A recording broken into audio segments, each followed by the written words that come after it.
Hello, Facebook people. Welcome. Welcome to the world premiere of Willa Vincitore's new single, When the Whistle Blows, and the video. I hope you all just saw the video. And I wanted to thank all our friends for tuning in. Thank the Falcon for putting us on their platform, Lee and Tony and the whole family over there. Even when you can't go to a gig, the Falcon is there for you. And so we send them all the love, and believe me, I know they're sending you all the love. And Paul Toscano is with us here. All good friends. Paul, president of the Hudson Valley Blues Society, musician, videographer. So we'll get into all that, but first, let's talk to Willa. Willa, I want to say congratulations on the new song, the new video. And why don't you tell us a little bit about where it came from, how it came to be, and like that. Great, thanks, and thank you, Joe, for joining us and getting us going on this conversation. So the song I wrote about a year ago, a little more than a year ago, and actually we played it on stage once or twice at the Falcon while we were workshopping the tune, and then put it aside for a while. And here we are. Set up a studio in my house in January with the intent that I would try to record some demos of the songs that are not on my first two CDs, this being one of them. And then the world blew up and suddenly we were all in lockdown. And I thought, you know, the rest of the musical world has been recording remotely forever. I've never done it, but it's no time like the present.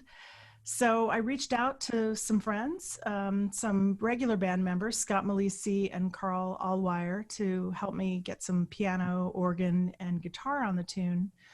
And I had recorded the original demo, which of course needed to be replaced. All the parts needed to be replaced, the drum track, etc.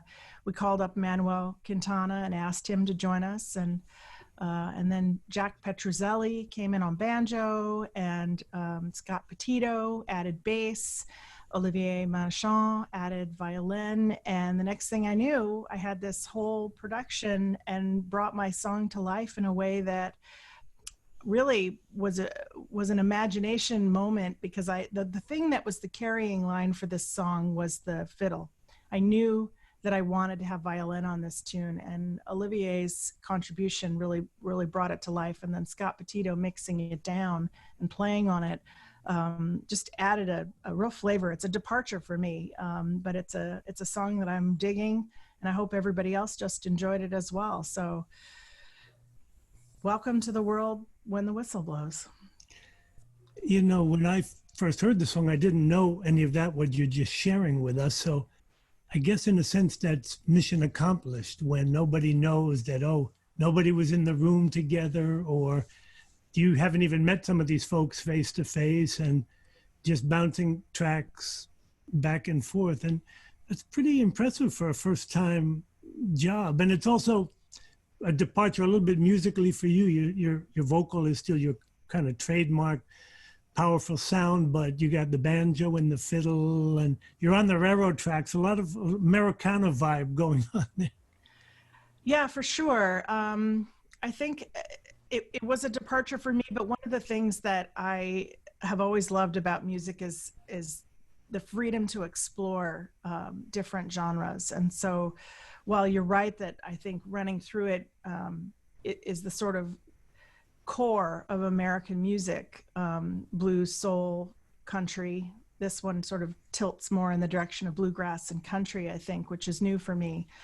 Yeah, the remote process was really interesting. First of all, I was learning. I have never used Logic Pro. I hadn't really hooked up MIDI controllers and figured out how to record my own stuff. So that was an exciting process. And I never intended for it to turn into this. I thought I would be back in the studio recording with musicians again. But of course, when we couldn't do that, this opened an opportunity to work with people, as you mentioned, that I hadn't really had the opportunity to work with before.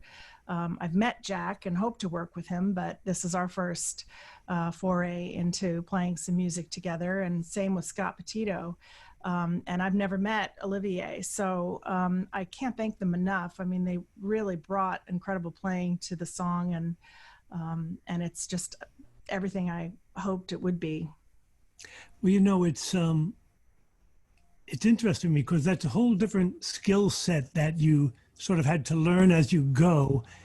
And in my mind, singing and composing and writing is enough of a skill set without tweaking, you know, Pro Tools and all these other things. That's a lot on one plate, but you seem to have juggled it successfully with the help of a lot of great people. Well, thankfully, Scott Petito took over because I had no idea what I was doing. I mean, there was a point in this process where I sort of fantasized, I can do this. And then I quickly realized, no, you can't. And that's why it's great to have really talented friends that you can call up and say, okay, you have a studio and I'm going to bounce all these tracks to you. What can you do with it? And Scott was just awesome. He mixed it and he fiddled around and no pun intended, and really got it where it needed to be and then mastered it. So I'm really grateful for everything he added to it, including the really great bass playing. Well, speaking of having great friends, I want to turn to our friend Paul Toscano, and I know Paul had created another video for you for one of your live shows at Daryl's house, I believe.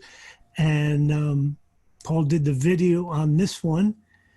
And your daughter, I believe, helped out with some of the live, the location shots. So, Paul, why don't you talk a little bit, if you would, about what it was like to create the video with Willa, also in kind of lockdown, bouncing ideas back and forth, and how it all took shape.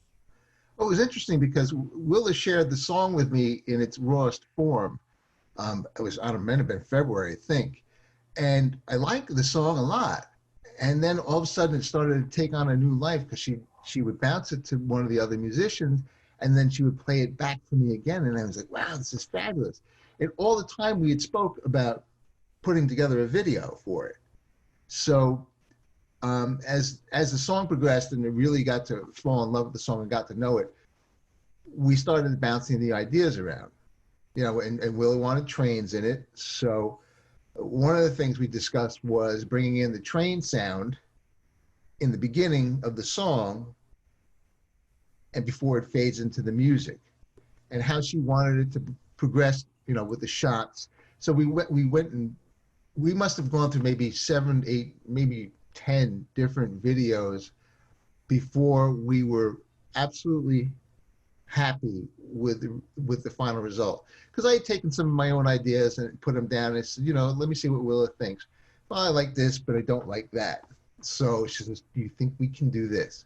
And that's precisely what we did. We collaborated 2-3 times a week on stuff, and we would do it over Zoom, and I could play my video during the Zoom meeting, and I actually would edit while we were talking. So she really is invested in this process along with me. And that's what I think made it special. And I think, you know, the result is it's a quality product, and it was because we worked together on it. You know, it looks great, and you got the Hudson River Valley vibe too. It looks like the walkway in there, and of course the river and trains is so much a part of the history of our area too. But you know what? I listened in the headphones several times just to kind of prepare for tonight.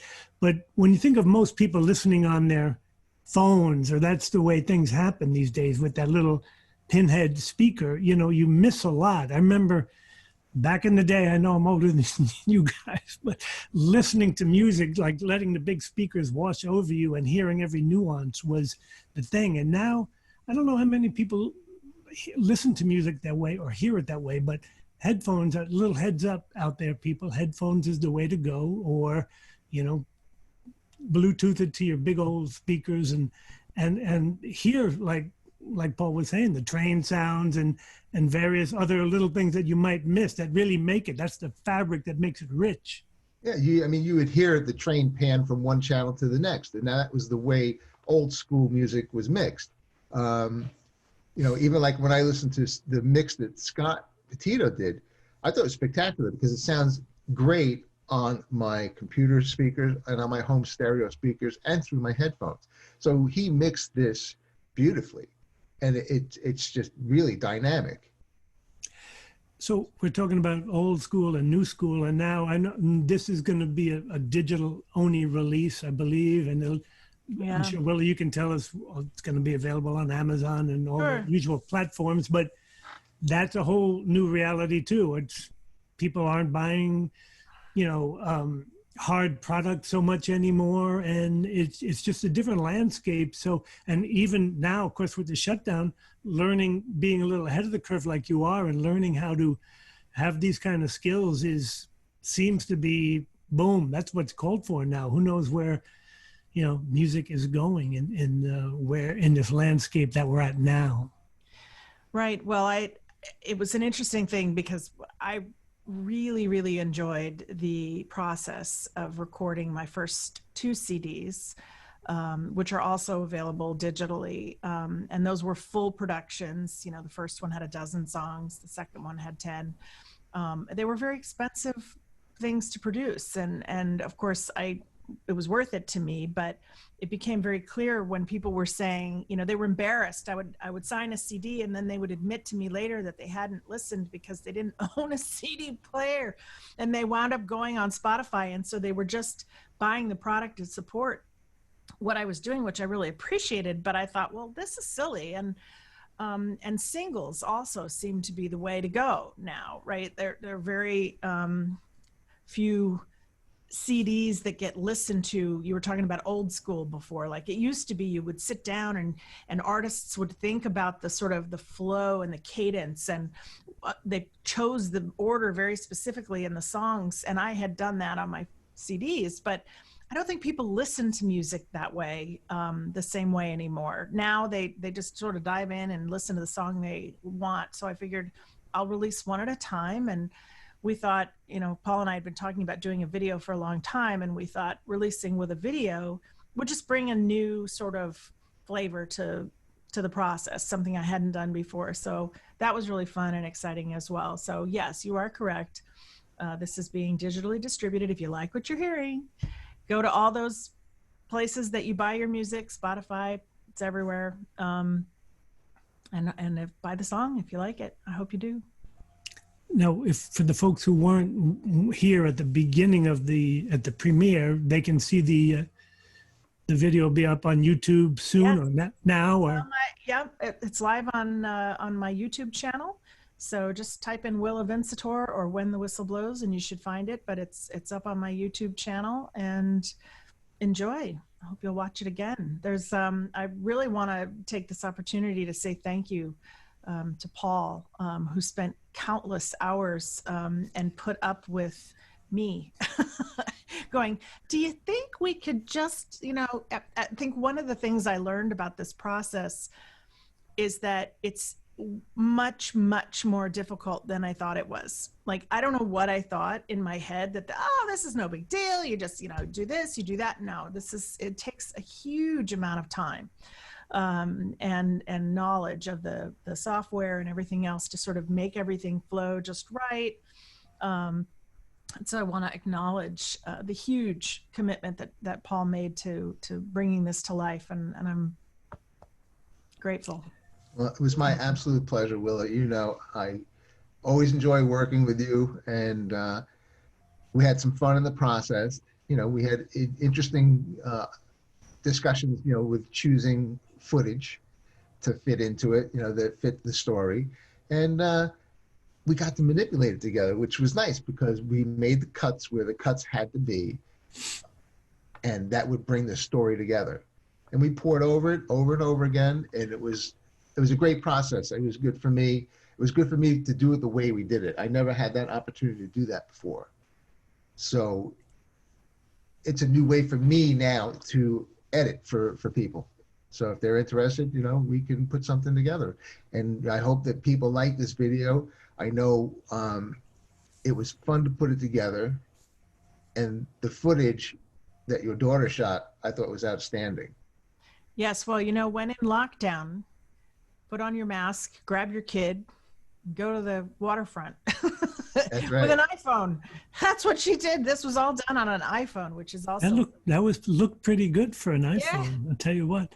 And speaking of Paul, everybody who knows Paul, and if you don't know Paul, Paul is a mensch to the max, and he's done so much for the music scene in the Hudson Valley and beyond. He's supportive of all kinds of music and does solids upon solids for people, and a musician in his own right that maybe even takes a backseat to what he does for other people. So I know we're having a big old love fest here, but that's okay, right? That's music is about love, and as wonderful as this is, I know you get itching to get back out there. All three of us are itching to get back out and play live. There's no substitute for that, of course.